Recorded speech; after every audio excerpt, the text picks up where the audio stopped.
आप अलैहिस्सलाम ने यहाँ से मीक़ात और यहाँ से अमल करके दिखाया है।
बिस्मिल्लाहिर्रहमानिर्रहीम। अस्सलामु अलैकुम रहमतुल्लाहि व बरकातुहू।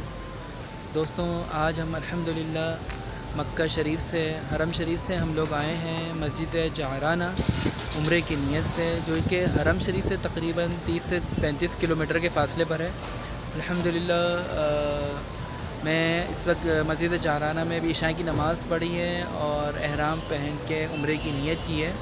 मैं आपको ये बताता चलूँ कि आका दो जहाँ सल्लल्लाहु तआला अलैहि वसल्लम ने मस्जिद जाराना से अमल साबित है उम्रे का, और आप अलैहिस्सलाम ने यहाँ से मीक़ात और यहाँ से अमल करके दिखाया है उम्रे की नीयत करके।